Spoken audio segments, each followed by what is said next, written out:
Alright, so I figured we're about due for another drugstore makeup starter kit video, 2019 edition. So I do these videos every year or so, or every couple years. The last one I did was almost exactly a year ago, so link that one down below. But I wanted to do another one just with some updated products that have launched in the last year, or things that I've discovered in the last year, but I'm not mentioning anything that I've mentioned in the previous videos. I looked through all those videos, and those are still recommendations that I 111% stand by. So if you want more product recommendations, or you notice I'm not mentioning something that I still use like on a daily basis or in a lot of videos, it's because I've already mentioned those. There's some incredible makeup at the drugstore. You don't need to spend a lot of money to get good makeup. So if you enjoy this video and find it helpful, what? That's the second video I'm filming today. Words are hard. You can give it a thumbs up. If you're new here, I upload every Monday, Wednesday, Friday, 6 p.m. Pacific time. I need some more caffeine right now.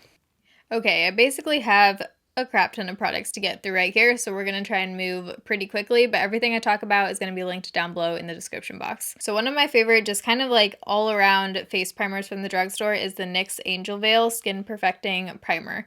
This one I can apply all over my face. I don't have to use it just in like certain areas. It gives me that like blurred out look overall without drying out my skin or being too matte. My skin type is normal to dry right now, so if you're like, I don't really know if primers do anything, do I need to spend the money on it? The answer is some primers do things. Not all of them, not all primers are created equal. Some I'm like, this is just a pointless step, but I do have a few primers, this one and the ones I mentioned in the last drugstore videos, that I do think are worth the money and that I do notice a difference with, and this is one of those. If you're on a tight budget, I don't think this is something that's super necessary, but if you want just like a full makeup kit, then I would say you can go with this primer. I have a few foundation products that I'm going to quickly talk about. The first is the L'Oreal Fresh Wear. This is beautiful if you want a satin matte finish. I think this would wear probably well on oily skin as well, but it works on dry skin. It gives you medium to full coverage. It just lasts amazing. It's one of those products that I feel like is just pretty even keel. Like it's easy to recommend to different people who like different things, because you can make this glowier depending on the primer and setting spray that you put over top, but if you want more of a matte finish, you can also kind of achieve that look with this. So this one is always a winner. The Pacifica Light Foundation I just mentioned in my recommendations for bridal foundations. Another amazing drugstore option if you want more coverage than the L'Oreal and you like a super dewy satin kind of finish. This one is freaking beautiful. It's just creamy on the skin. It doesn't emphasize your texture. If you have acne, this one would cover it. If you want something more lightweight, I would say you still can use this. Just use like a super tiny amount of it. Or you could use these bad boys. These are the No. 7 Match Made Custom Foundation Drops. These I think would be awesome for beginners, or if you're looking for one of those products that you can just use in multiple ways, because you can mix this in with a primer or moisturizer to kind of sheer it out. Or you can use these to add to other foundations to add more coverage. They look like skin, they don't look cakey, the finish is beautiful, and they definitely add some coverage. So if you want to pick out like one foundation, then kind of adjust the shade or coverage, you can use these drops to do that. Okay, so I talked about the Flower Beauty Light Illusion in last year's video, so I'm not going to go into that one here, but that is still a favorite. But two that I wanted to mention today for concealers is the e.l.f. 16-Hour Camo Concealer and the L'Oreal Infallible Full Wear Pro Concealer, whatever this is called. Both of these are full coverage. The formulas are pretty similar to me. They're a little bit more on the matte dry side, but that can be nice if you're a beginner, because I find that they're a little bit easier to work with because you can just do a couple dots and they kind of dry down on their own. You don't need necessarily to powder the L'Oreal one. Also, the e.l.f. one comes in a ton of different shades, which is also a bonus. I think the L'Oreal one does too. By the way, what I'm considering a drugstore is any of like the classic drugstores like Rite Aid, CVS, Walgreens, and then also Ulta, because you can walk into Ulta and it's just as easily accessible for most people as any other drugstore. So this is the JCat Aqua Surance Powder Foundation. If you are just intimidated by liquid foundations, or you just like a powder better, or you just need a good full coverage powder to set your makeup, this is freaking beautiful. You can't get this on Ulta now. I have a couple different review videos on this. It just has the most beautiful soft finish. I have it on my face right now to set parts of my face. If you apply a setting spray over top of this, it just melts everything in and looks freaking flawless. One of the best affordable powders out there.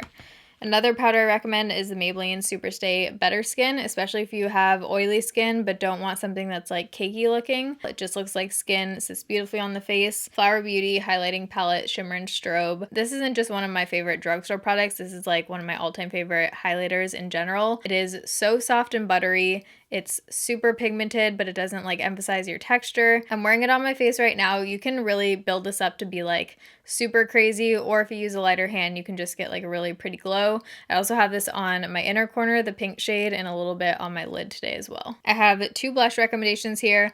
One of them I recently just like rediscovered and I've been falling in love with it, but I'm wearing it on my face today. It's the Covergirl True Blend Blush in the shade Medium Rose. This guy packs a punch. You can get a really pretty, just pinky kind of cheek. It has a little bit of a glow to it. Easy to work with, easy to blend out. I didn't see this one mentioned in past drugstore starter kit videos, but I might have, so I wanted to throw in a second one. This is a newer discovery for me, the Neutrogena Healthy Skin Blush in the shade 10. This was a recommendation from Jam Beauty 89 and I freaking love it. It's like a peachy pink. This one is definitely more matte than this one, but it still is like a satin finish. I've been reaching for this one a ton. You can get it at any drugstore, but I'm pretty sure the cheapest place is Amazon. I got two of them for around $9. If you're gonna be applying any kind of eyeshadow, I would definitely recommend using some kind of base, whether it's a concealer, you could totally use that. You could just use a concealer you already have, or you could use something like this. This is the CoverGirl True Naked Queenship Cream Shadow Stick in the shade 900. I've just been loving this. It's such a pretty neutral tone for the lid. It's matte, so you just go like this, rub it all over. You can use your finger to like blend it out. And if you just want something to cover up any kind of discoloration on your eyelids, you could use this as well as like a shadow. You don't necessarily need to put a powder eyeshadow over top. But if you want to put a powder eyeshadow over top, here are a couple favorites. CoverGirl new palettes that they came out with. These are so pretty. I'm wearing both of these palettes on my eyes right now. I find them to be pigmented and powdery, but easy to work with. Another one, just super neutral kind of matte one, is the City Mini palette by Maybelline. This is probably one of my most used palettes ever because it's just small. It has every neutral color that I need just for like an everyday look.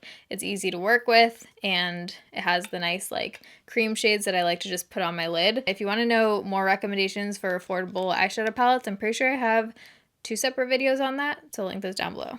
Okay, another highlight product, kind of reversing here, is the e.l.f. Glow Highlighter in Moonlight. I wanted to mention this because if you're someone who doesn't want to invest in like a highlighter brush and you just want something kind of easy that you can like plop on with your finger, maybe you don't like wearing foundation but you still want your skin to like have that glow, you could use something like this. It is kind of like a cream to powder formula. This one feels almost like ColourPop if you've ever tried those, but it is just so beautiful. You could also use this on the lid of your eyes. You could pop it in the inner corner. For bronzer, the Maybelline City Bronzer. This is in the shade 100.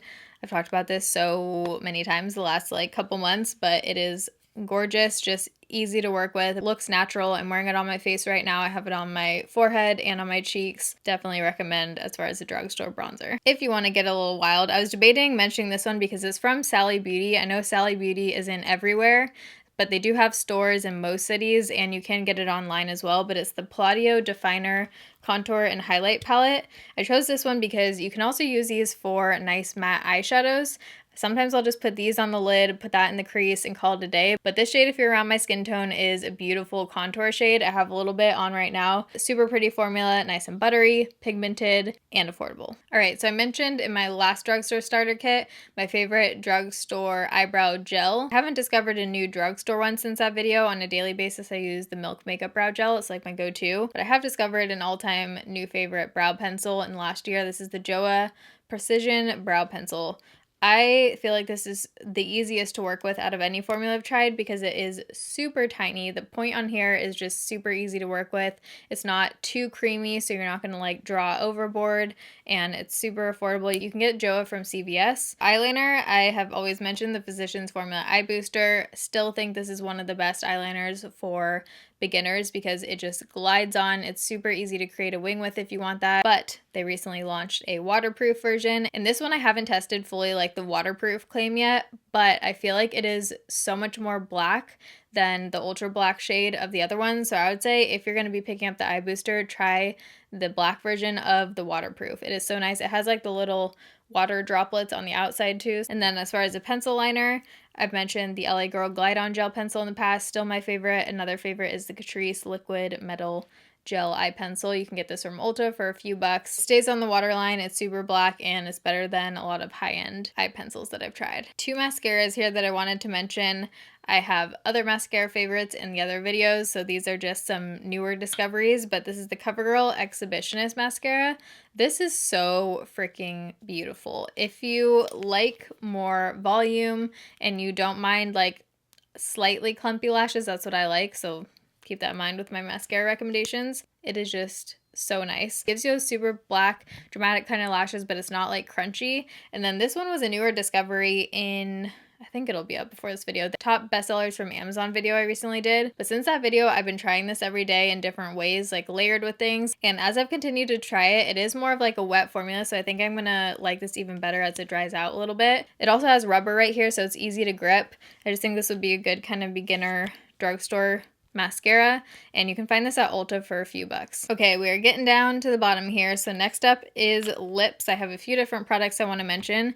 If you're just looking for like a super basic lipstick to get into, I really like the CoverGirl formula. They're just kind of like basic lipsticks, but they have really nice nude, natural kind of shades. One of my favorites is 230 Cream. Another one, if you're looking for a liquid lipstick, or if you want something that is just gonna last all day, that you don't need to touch up, this thing is like, it's friggin' on there. This is the Maybelline Superstay Matte Ink in the shade 55 Driver. Another nude shade, but just this formula, whether you want a nude shade or maybe a red or something else, amazing if you want a long-lasting matte liquid lipstick. And then one of my favorite glosses that has come out in the last year is the Wet n Wild Caught You Bare Naked. This is like a super pigmented gloss. I have it on right now over top of the L'Oreal Macaroon collection. This is in the shade Dose of Rose. Let's add a little bit more here. A really pretty nude color, just like lightens up any lip. You can wear it on its own as well. Great formula. It's not overly sticky, and it does pack a punch. There's quite a bit of pigment in these. Okay, and then last two products are setting spray. Setting spray is something that I think is worth investing in, even if you're a beginner, because it can just take your foundation game to the next level. If you feel like your face makeup is just looking cakey or dry, setting spray is a game changer. So my top one for dewy finish is the Catrice Dewy Glow. Talked about this so many times, but you can get this on Ulta. Make sure you shake it really well before you use it. It does have a super glowy finish. This one as well, I haven't talked about this as much, but I've been testing this the past like few months, and it's been a slow growth for me with the Morphe setting spray, but this one you can pick up in Ulta stores. And the thing I like about this is the sprayer is so freaking nice. I don't want to put any more on because I'm pretty dewy right now, but this one does give you a dewy finish, not to the same degree as this. It's more of like a satin dewy finish, but because it's an aerosol can, it sprays just like a hairspray with like a super fine mist. So it's just really easy to evenly coat your face with this. Okay, I feel like I actually powered through that pretty fast. Very out of breath. I'm pretty sure I said everything that I'm wearing today except the lashes. So these are the Foam Mink Wispies, the lashes I have on right now. I hope you enjoyed this video and found it helpful. Again, I'll have everything linked down below in the description box if you want to check anything out. Let me know if you guys want to see these as like a yearly thing. It's also kind of nice because I feel like it's like a 2-in-1. It's like my drugstore starter kit recommendations, but also just some of my favorite products from the past year from the drugstore. So I love you guys. Thanks for watching. See you in my next video. Bye.